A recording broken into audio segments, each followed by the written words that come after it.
Mama Kwababa in SMP TV. So Dr. Mahmoud Bawumia Edaso what the Ashanti region on the final regional campaign tour as part of the Break the 8. In Kofo Baby analyst be break I said after the Ashanti regional tour, no, very likely say the next point of action the announcement of the running mate of Dr. Mahmoud Bawumia for the Break the 8 campaign come 2024. Now, presidential candidates be our Dr. Mahmoud Bawumia contest here, of course. Untimeni Honorable Kennedy Agyapong film ono Otimenya 37.14%, and Honorable Joe Gatti Ifriye Akoto Alan Kojo Tremantain, Mr. Kojo Puku, Mr. Adai Nimo, and Okunedu Apreku, and Boachi Ejako Ebusuafo Kaya na a very strong contest. As a various alliances CB a course. Now another one I am to be in film are the main highlight of any story here. Engineer Kwabena Agyapong, a professional, one press secretary of former President John Ajekun Kufuor, also the general secretary, former general secretary of the New Patriotic Party. Even in 2008, no 17 presidential candidates contested as a presidential candidate, and Obeka 10 contested as presidential candidate.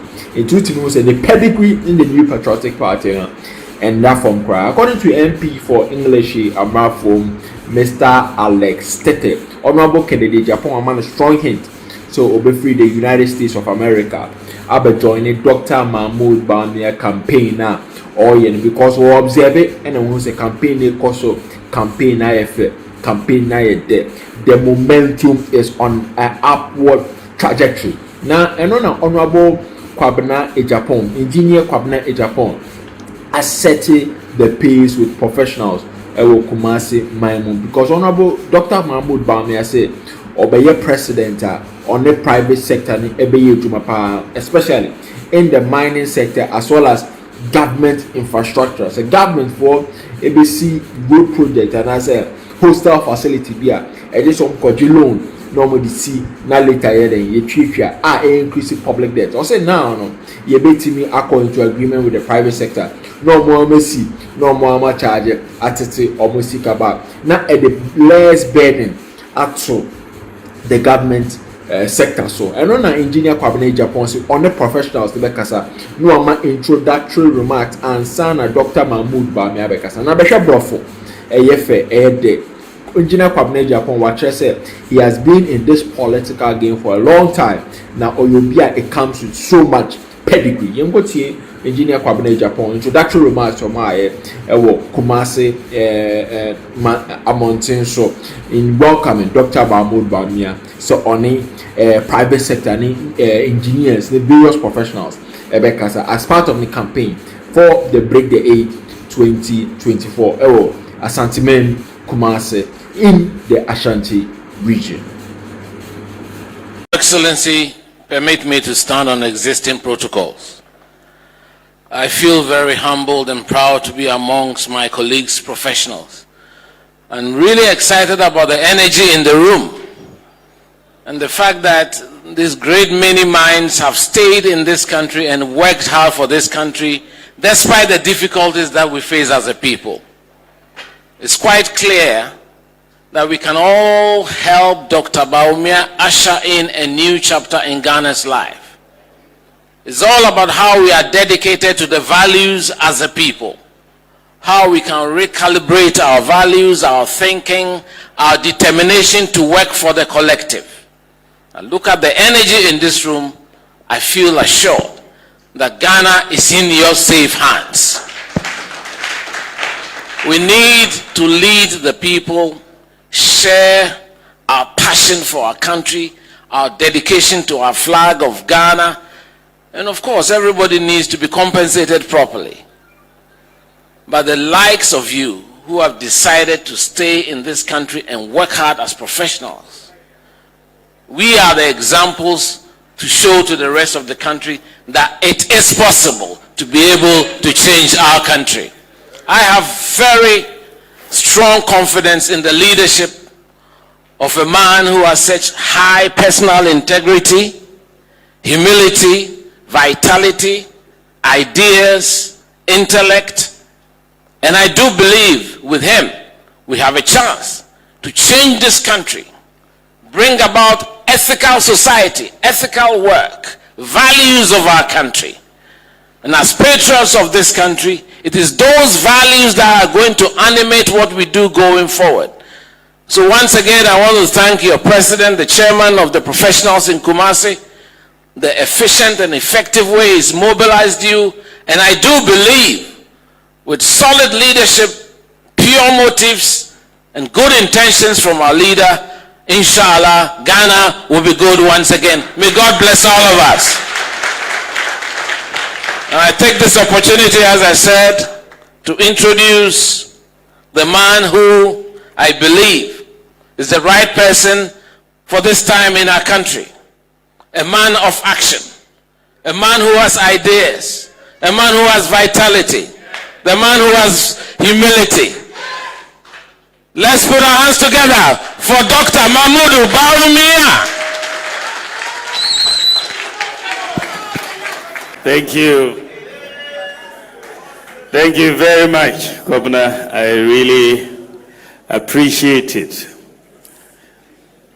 Madam Chief of Staff, Ministers of State, Members of Parliament, my good friend, Professor Dimensa, our regional party chairman, national party chairman, very good senior aides who have accompanied me here, my fellow professionals. I still consider myself a professional. I'm very happy to be with you this evening. I have been going around the country, and this is the 16th region that I am in this first round of campaigning. And I sort of am looking for all the ideas that I can get as I put this manifesto together. And so I insisted that this meeting should be organized so that we have a chance to exchange ideas and I get a sense of the feeling, because wisdom doesn't have one person having it. We have it all over. And I know that as professionals, you eat, sleep, and drink every day about Ghana's problems. That is usually what we go through. We are always thinking about problems, analyzing problems, and proffering solutions to problems across. So I know you have thought through many issues. I want us to have an interaction, so I'm hoping that I don't go too deep in terms of length of time, so that we have some time to have a little bit of interaction, that I can respond to some of your suggestions and your questions. Fundamentally, I have generally been focused since I became vice president on trying to put in place certain foundations, certain pillars for this economy. Foundations that were not there since independence. In fact, 14 years ago, I took some time off to be a visiting scholar at Oxford University in the UK. And when I was there, I wrote a book on economic development, basically looking at Ghana and actually Africa and Ghana. And in that book, I was focusing on the things that as a continent and as a country, we needed to be doing. And nobody will tell us to do those things. If we didn't do it, we'll continue. So I talked in the last 2 paragraphs of that book about the unwritten rules of the game basically saying that internationally we are in a competitive game. Let us make no mistake to think that any country is giving us charity, because every country is competing with us and every country wants to win that game. And so they only give us charity to the extent that we don't come to defeat them in the competitive game. So when you are in this game internationally, or the game of international development, if you decide to enter the field and don't have a goalkeeper, your opponents will not tell you that you don't have a goalkeeper. They'll keep scoring the goals. And you have to make up your mind that you need a goalkeeper. And these, for me, I said, were some of the unwritten rules of the game. This was before I became vice president. Of course, this was 14 years ago that I published this particular book. And so I was raising the basic issue that the world is moving into the fourth industrial revolution. We are moving into the digital age, the world of STEM, the world of robotics, the world of AI. It is inevitable that this is the direction that we are going into. And so countries such as Ghana need to get ready. Nobody, at that time I was writing, I said, nobody is going to come and tell you to have a national ID card. We've not had it for 60 years, and nobody was going to come and tell us. We had to make that decision to have a national ID card. Nobody will tell us that we should have an address system. But you know that no country can function in the modern world without an address system. You go to the US, go to the UK, any advanced country, and collapse their address system. That country will collapse, will stop immediately, because everything revolves around address systems in the economy. And so if you don't have addresses, those economies cannot function. And so I came to government with the mindset, and this is what I set out in the book at that time, that we can do virtually what every advanced country has done. It is possible for us to even do better. And so I want to move, because for the longest time, we stay with problems and problems and problems, and we don't solve the problems. We go around the problems, but we don't really solve the problems. And so my view was that we can be like a South Korea, we can be like a Singapore, we can be like a UAE, Dubai, we can be like Estonia, all these advanced countries that have made it recently. Ghana can also be like that, and it is possible for us to do so. And so in that context, I think that fundamentally there are things that need to be in place. How do we become like a South Korea and all of that? If you look at South Korea, and you look back at their history, you see that even BC, 4th century BC, they were mortgaging homes to educate children. This is BC.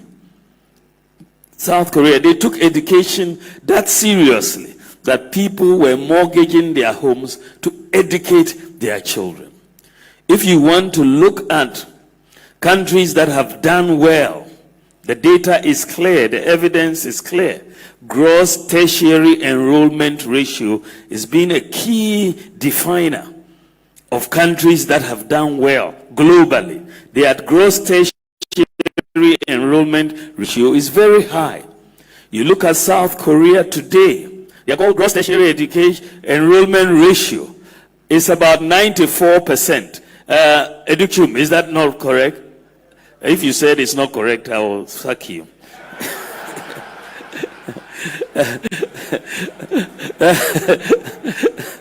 I'm just joking. But the bottom line is that they have a gross tertiary enrollment ratio of about 94%. That is high, right? From people moving from senior high school into tertiary institutions. That's very, very high. Now in Ghana, even though we've made some progress recently, we are only around 14%. 20, yeah?